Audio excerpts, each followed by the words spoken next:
से फूटली किरनियानु हो जागा भोर भइल माई तुहके जगावेली मलिनियानु हो जागा भोर भइल माई। जी नमस्कार, स्वागत है आपका। मैं हूं अविनाश भट्ट, आप देख रहे हैं बीएनपी न्यूज़। जब अच्छी चीज़ें हों हमारे बीच तो उस चीज़ों को दर्शकों तक लाना हमारा फ़र्ज़ बन जाता है।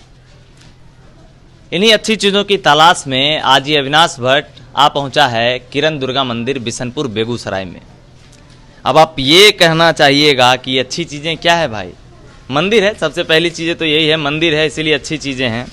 और इस जगह की अपनी एक विरासत है, एक खासियत है। और यहाँ के लोगों में भी पिछले 30 साल से ये जगह एक ऐसी पृष्ठभूमि बना रहा है नवरात्रा मेला के स्वरूप में कि पूरा बेगूसराय या आप यूं कहिए कि पूरे बिहार में इसने एक अपनी अलग ही छवि बनाई हुई है।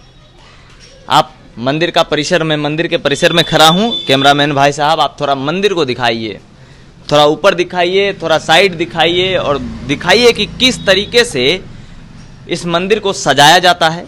मैं अपने दर्शकों को ये बता दूं कि ये मंदिर जो है अक्सर होता यूं है कि विसर्जन के बाद पूरा साल मंदिर बंद रहता है और फिर जब नवरात्रा का वक्त आता है तो श्रद्धालु जुटते हैं, चंदा चुटकी होता है और फिर काम शुरू हो जाता है।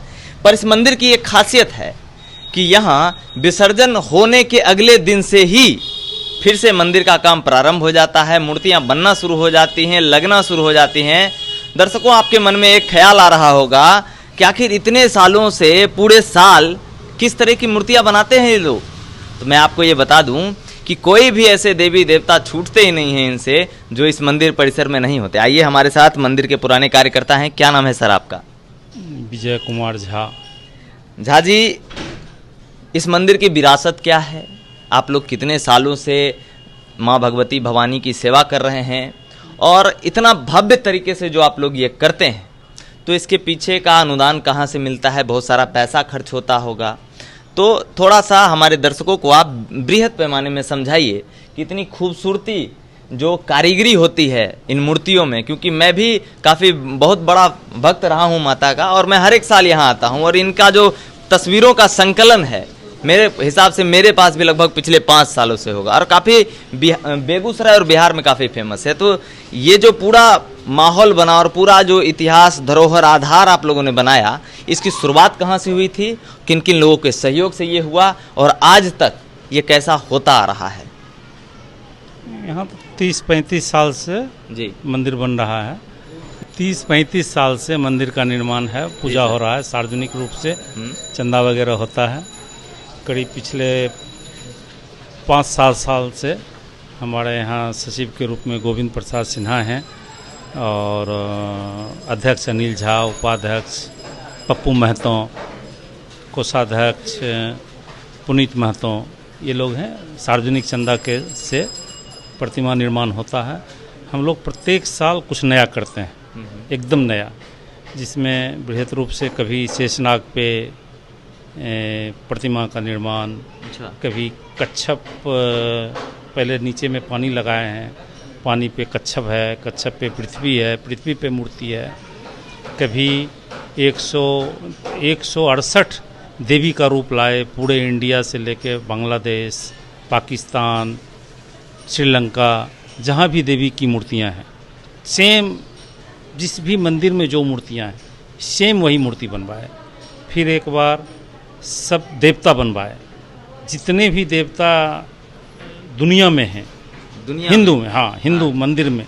तो हिंदू बोलते हैं कि 36 लाख करोड़ हिंदू मंदिर में, वो आप बोलते हैं 36 करोड़, लेकिन एक ही 2 जगह है जहाँ वो 36 करोड़ पिंड के रूप में भगवान विराजित हैं। ठीक है, नहीं तो प्रमाण नहीं मिलेगा कहीं कि इतने देवी देवता कहाँ हैं। वो पिंड के रूप में 1-2 जगह है, जम्मू में है, साउथ के कलाहस्ती में है, जहाँ 36 करोड़ देवी देवता हैं। अच्छा। पिंड के रूप में उनका वहाँ पूजा किया जाता है। और कहीं ऐसा कोई नहीं है नहीं। लेकिन जो है बचा खुचा उसको खोज के बहुत मेहनत करके हम लोग बनवाए सब देवता एक बार, फिर बनाए सब देवता 100 परिवार, मतलब जैसे गणेश जी, लक्ष्मी जी, शंकर जी, पार्वती जी, इस तरीके के उनके पुत्र जो भी थे उन लोगों को 1 साल बनवाए। 1 साल बनवाए पूरा 16 से निर्मित मूर्ति। 16 होता है, एक पेड़ होता है पानी के नीचे, उसका ऊपर का छिलका उतार के उसके अंदर में होता है उजला रंग का एक काक के जैसा, जैसे हम लोग संठी जो बोलते हैं, संठी के बीच में जो होता है, संठी के बीच में जो होता है यहाँ के भाषा में, वो एक रुई के जैसा एक ये होता है, संठी के बीच में एक चीज़, उसको 16 बोलते हैं। अच्छा। तो उसका बड़ा पौधा भी होता है जो जिससे पाट बनता है सोन, उसका जो पेड़ होता है उसके पेड़ के बीच में जो होता है 16, उसका बनवाए।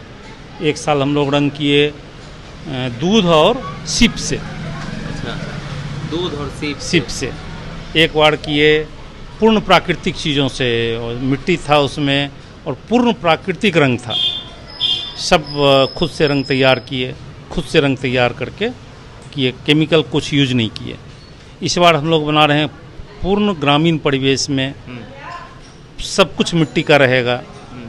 और कोरोना के विषय पे भी, ग्रामीण परिवेश में कोरोना पे क्या हुआ, ग्रामीण परिवेश के लोगों के साथ कैसा घटना क्या हुआ, उस चीज़ को दर्शाने का कोशिश कर रहे हैं। इस बार कोरोना थीम रहेगा। कोरोना थीम रहेगा। Corona theme. हाँ, हाँ। कोरोना थीम क्यों है सर? चूँकि लोगों में जागरूकता नहीं है, लोग वैक्सीन नहीं ले रहे हैं। अच्छा। वैक्सीन लेना चाहिए लोगों को। पहले से वैक्सीन लिए होते तो शायद सेकेंड वेव आता नहीं। लोगों में लोग डर पैदा किए जिसकी वजह से लोग वैक्सीन नहीं लिए। तो लोगों में जागरूकता होनी चाहिए कि वैक्सीन लें, जिससे कोरोना का प्रभाव कम हो। ये सब चीज़ दर्शाने का प्रयास करेंगे। जब हम बात करते हैं मंदिर की मूर्ति की, मंदिर परिसर की सुंदरता की, तो कहीं ना कहीं सर इसमें एक बंगाली झलक दिखता है मुझे।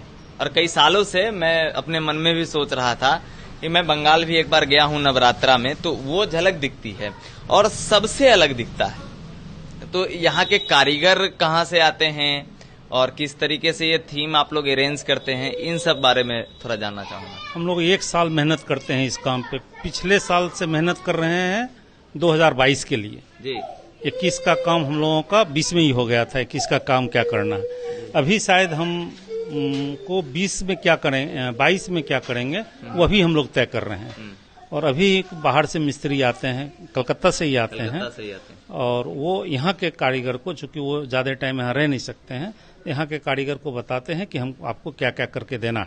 फिर हम लोग फोटो भेजते हैं, फिर वहाँ से फोटो आता है, फिर कलर डिसाइड होता है, यही सब होता है। चलिए, एक आखिरी सवाल मैं आपसे करूंगा कि आप मंदिर प्रशासन के व्यक्ति हैं और जाहिर सी बात है आप पे ढेर सारी जवाबदेहियां रही होंगी और ढेर सारा पैसा खर्च होता है यहाँ। और विगत 2-4 दिनों से मैं अपने दर्शकों को बता दूं कि बेगूसराय में जिस तरीके से जल जमाव का जो माहौल है, मैंने इस पर मुद्दा भी उठाया था। तो सर, जो माहौल है आपके मंदिर के, जो आसपास के सड़क हैं, जो नालियां हैं, जो बरसात के मौसम में भर जाती हैं, सीवेज की व्यवस्था ढंग से नहीं है, तो आपको नहीं लगता कि नवरात्रा आने तक अगर ये स्थिति इसी तरीके से रही तो मसला बहुत गंभीर हो जाएगा? मसला चाहे वो श्रद्धालुओं को लेकर हो या चाहे वो मतलब मंदिर परिसर की सुंदरता को लेकर हो या पंडाल को लेकर हो या पूरी आपकी विधि व्यवस्था को लेकर हो, क्योंकि मुझे कहीं ना कहीं ये लगता है कि ये सारी चीजें एक अड़चन की तरह हमारे सामने है। हाँ, वो तो है। हमारे ही रास्ता में अगर कल आ पाते तो आ नहीं सकते थे इस रास्ते पे जी। और ये पिछले 5 साल से यही स्थिति है। मेन रोड पे भी वही स्थिति है। मुश्किल तो है, लेकिन अब ये जवाबदेही नगर निगम की है, MP MLA लोगों की है जी। नहीं हो पा रहा है, नहीं हो पा रहा। आप खुद भी एक सामाजिक कार्यकर्ता हैं। जब इस तरीके से सामाजिक कार्यों में वक्त दे रहे हैं तो बिल्कुल आप एक सामाजिक कार्यकर्ता हैं, आपकी भी रिस्पॉन्सिबिलिटी बनती है समाज के प्रति। तो मैं आपसे एक संदेश चाहूंगा, नगर निगम के लिए भी, जिला प्रशासन के लिए भी, और वर्तमान में जो आपके जनप्रतिनिधि हैं उनके लिए भी, इन तमाम समस्याओं को संज्ञान लेते हुए। क्या कहें, जिला प्रशासन की तरफ से हम लोगों को बहुत हेल्प मिलता है, उसमें कोई प्रॉब्लम नहीं है। अच्छा। लेकिन सरकारी व्यवस्था जो है वो बहुत लचड़ मरा गई है, वो बहुत मुश्किल है। तो अभी हम बात कर रहे थे मंदिर प्रशासन से जुड़े हुए व्यक्ति से, और जो मंदिर का माहौल है पिछले कई सालों से, ये मंदिर हमारे शहर को, हमारे जिले को और पूरे बिहार को गौरवान्वित महसूस करवा रहा है। इस बार भी यहाँ का थीम कोविड-19 पर बेस्ड है। वो भी इसलिए बेस्ड है क्योंकि अभी तक हमारे समाज में रहने वाले वैसे भी कुछ लोग हैं जो अभी तक नहीं समझ पाए हैं कि वैक्सीनेशन कितना इंपॉर्टेंट है या मास्क पहनना कितना इंपॉर्टेंट है। और आप लगातार बने रहिए बीएनपी न्यूज के साथ। मैं हूं अविनाश भट्ट, फिर हाजिर होऊंगा आपकी सेवा में। नमस्कार।